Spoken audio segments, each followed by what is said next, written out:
A little earlier, I gave you guys a little bit of a taste of some of the properties that we can animate, such as position, scale, rotation, and so on. But now we're going to actually animate each one of them. So once again, let's go ahead and create our brand new friend, Mr. Solid. So let's go to Layer, New, Solid. And you can color it whatever you like. I'll go ahead and change the color this time, why not? And I'm going to choose to make comp size and hit OK. So since we already covered it, let's just go over very quickly, hit the little stopwatch here, and on this frame, leave it at 100%, as you can see here, and move over just a little bit, and scale it down. And now we have our scale animation. Now let's go back to our first frame, and instead of scale, let's go ahead and hit R. And now we have our rotation property. Once again, let's go ahead and enable the stopwatch, and we're going to leave this guy as it is on the first frame, and we'll move over a little bit. And what we can do is we can rotate this guy by using this. So we can go ahead and click, or we can enter a number, and we can scrub our mouse left or right, and we can rotate our object, as you can see here. Now let's go ahead and scrub it, and now we have scale in addition to rotation. Let's go back to our first frame again, and this time let's go ahead and do position. So we're going to hit P on the keyboard. It's like an alphabet class.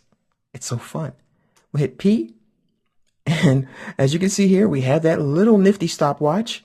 Let's go ahead and hit that, and let's move over a little bit more. And I'm going to go ahead and take this solid this time, and we're going to move it over. So we've changed the position. So now we're going to have all kinds of animation happening. So we go from full size to rotation to position. Now we're going to get a little fancy. We're going to hit T now for opacity. So we can decide to either have it be invisible when we start out or turn invisible. So I'm a big Star Trek fan. For those of you who know, I don't use the word invisible. I use the word cloaking. Thank you very much. Klingon technology, people. So I'm going to make mine cloak away. So we're going to be at 100%, and then as it moves, it's going to turn into a cloaked solid. So let's go ahead and turn on our opacity value or property and leave it at 100% on the first frame. Let's go ahead and move our current time indicator over. And we'll take this value and scrub to the left until it turns invisible. I'm sorry, until it cloaks. And now we're going to scrub and see that we can combine all of those to create some very interesting effects. So just to reiterate, we've animated property, scale, rotation, and position as well as opacity by learning the keyboard shortcuts. But one more thing I want to show you.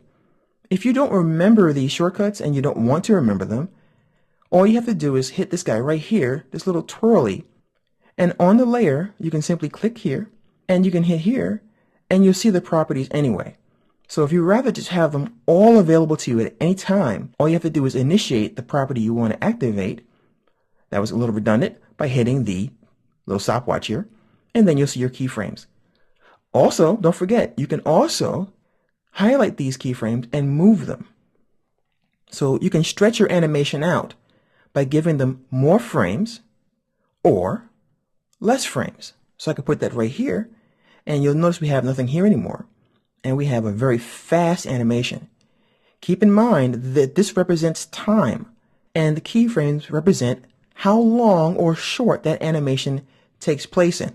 So if we have this way over here, the animation takes longer to achieve its objective. So we can now scrub, and you see that it takes its sweet time cloaking, and vice versa.